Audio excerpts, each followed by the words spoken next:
नमस्कार, मी पंजाब हवामान अभ्यासक कंपोस्ट गुगळी धमणगाव तालुका सिल्लोड जिल्हा परभणी।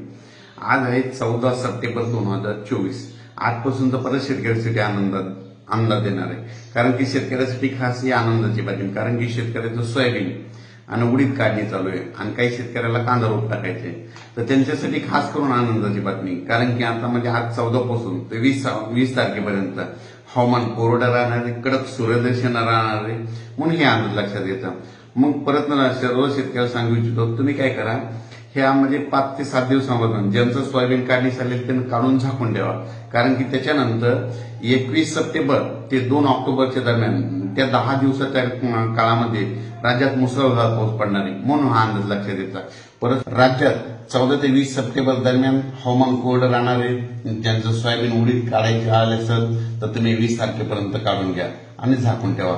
परत कांदा रोप टाकण्यासाठी 20 पर्यंत हवामान कोरडं राहणार आहे, म्हणून ही देखील त्यांच्यासाठी आनंदाची बातमी।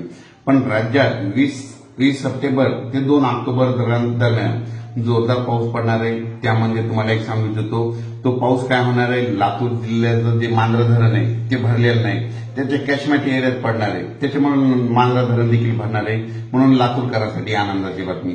त्याच्यानंतर येलदरी धरणाचा जे कॅचमेंट एरिया म्हणजे पाणी जिथून आवक होते त्या बुलढाणा तिकडच्या भागामध्ये पाऊस पडणार आहे, त्याच्यामुळे येलदरी धरण देखील भरून जाणार आहे।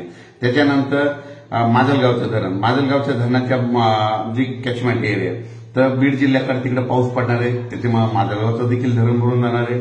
म्हणजे सांगायचं झालं तर 21 सप्टेंबर ते 2 ऑक्टोबरच्या दरम्यान राज्यात मोठा पाऊस पडणार आहे, राहिलेली सगळेच तळे भरून जाणार आहे, म्हणून ही त्यांच्यासाठी आनंदाची बातमी।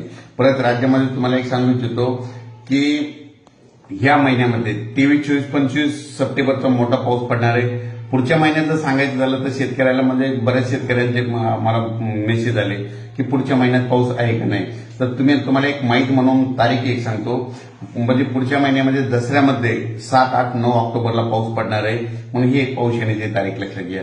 त्याच्यानंतर 21, 22, 23 ऑक्टोबरला देखील या तारखेत पाऊस पडणार आहे, म्हणून हे देखील लक्षात येतं। आणि राज्यामध्ये म्हणजे थंडी, आता पाऊस निघून गेल्याच्या नंतर थंडी 5 नोव्हेंबरला येणार आहे, म्हणून हे देखील त्यांनी लक्षात येतं। पण राज्यामध्ये 20 सप्टेंबर ते 2 ऑक्टोबरचा पाऊस हा लातूर, नांदेड, परभणी, धाराशिव, सोलापूर, सातारा, सांगली, कोल्हापूर, त्याच्यानंतर कोकणात जास्त पडणार आहे, म्हणून हा अंदाज लक्षात द्यायचा।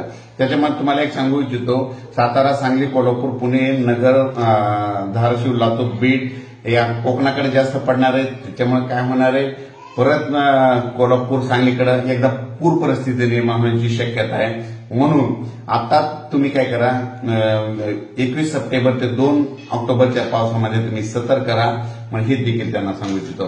पण राज्यात सांगायचं झालं तर म्हणजे 21 सप्टेंबर ते 2 ऑक्टोबरचा पाऊस हा राज्यात सगळीकडे पडणार आहे, म्हणजे दररोज 3-3 दिवस हा पाऊस म्हणजे पूर्व विदर्भात देखील म्हणजे चांगला पडणार आहे, म्हणजे हा अंदाज त्या शेतकऱ्यांना लक्षात येतं। त्याच्यानंतर परत सांगू इच्छितो, हा पाऊस म्हणजे अमरावती, वर्धा, नागपूर, भंडारा, गोंदिया, चंद्रपूर, अकोला, बुलढाणा, वाशिम, हिंगोली, त्याच्यानंतर नांदेड, यवतमाळ, पुसद, परभणी या भागाकडे देखील जास्त पडणार आहे, म्हणून हा अंदाज लक्षात येतो।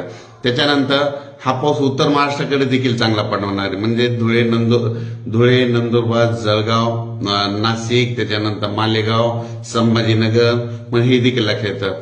पण राज्यामध्ये हा पाऊस म्हणजे 21 सप्टेंबर ते 2 ऑक्टोबरच्या दरम्यान हा पाऊस म्हणजे कोकणपट्टीकडे देखील जास्त पडणार आहे। त्याच्यानंतर काय होणार आहे, तो पाऊस म्हणजे सातारा, सांगली, सोलापूर, कोल्हापूर, त्याच्यानंतर पुणे, नगर, त्याच्यानंतर पंढरपूर, त्याच्यानंतर सोलापूर जिल्हा, धाराशिव जिल्हा या भागात देखील जास्त पडणार आहे, म्हणून त्या शेतकऱ्यांनी ज्यांचं सोयाबीन 20 तारखेच्या काढायचं आलेलं असेल तुम्ही 20 तारखेपर्यंत काढून घ्या, कारण की राज्यामध्ये 21 पासून मात्र मुसळधार पाऊस पडणार आहे, म्हणून हे देखील सगळ्यांनी लक्षात घ्यायचं। कांदा शेतकऱ्यांसाठी एक सांगू इच्छितो की आता जे 21 सप्टेंबरचा जे पाऊस येणार आहे तो पाऊस म्हणजे तेलंगणात एक पडणार आहे आणि कर्नाटककडे एक जास्त पडणार आहे। नेमका कर्नाटक आणि तेलंगणाचा कांदा काढायला आलेला आहे, त्या शेतकऱ्यांचं नुकसान झाल्यामुळं आणि महाराष्ट्राच्या शेतकऱ्यांकडे काय झालं, कांद्याचा स्टॉक असल्यामुळं महाराष्ट्रातल्या शेतकऱ्याचा फायदा होणार आहे, म्हणून हे लक्षात येतं। पण राज्यात परत एकदा सांगतो की राज्यात मध्ये आता ह्या उद्या म्हणजे 14 तारखे आजपासून जवळपास म्हणजे चांगला असं जोरानं वारं वाहू लागेल, म्हणजे वारे खूप सुटतील म्हणून हे लक्षात घ्यायचं. मग आता राज्यात आता हे 7 दिवस मग आपल्या महाराष्ट्रात पाऊस नाही, तर मग आता नेमका हा पाऊस कुठं पडणार आहे? तर सांगायचं झालं तर आता ह्या म्हणजे 14 तारखेपासून 19 तारखेदरम्यान राज्यामध्ये आता हा पाऊस झारखंड, तसेच त्याच्यानंतर मध्य प्रदेशकडे जाणार आहे, झाशी, कोटा, त्याच्यानंतर हा पाऊस राजस्थानकडे जाणार आहे. म्हणून हा पाऊस दुसऱ्या राज्यात गेल्यामुळे आपल्या इकडं 7 दिवस मध्ये 20 तारखेपर्यंत आपल्या महाराष्ट्राकडे विश्रांती भेटणार आहे, म्हणून हा अंदाज लक्षात येतात. आता म्हणजे जवळपास 20 तारखेपर्यंत म्हणजे हा पाऊस मध्य प्रदेश इकडल्या भागाकडेच पडणार आहे. हरियाणा, पंजाब इकडं, राजस्थान, त्याच्यानंतर उत्तर प्रदेश, त्याच्यानंतर झाशी, कोटा या भागाकडे जास्त पडणार आहे, म्हणून हे लक्षात येतं. पण राज्यामध्ये मात्र 21 सप्टेंबर ते 2 ऑक्टोबर दरम्यान महाराष्ट्र आणि कर्नाटक या भागाकडे जोरात पाऊस पडणार आहे, म्हणून हा अंदाज लक्षात येतात. अचानक वातावरणात बदल झाला तर लगेच एक मेसेज दिला जाईल. धन्यवाद.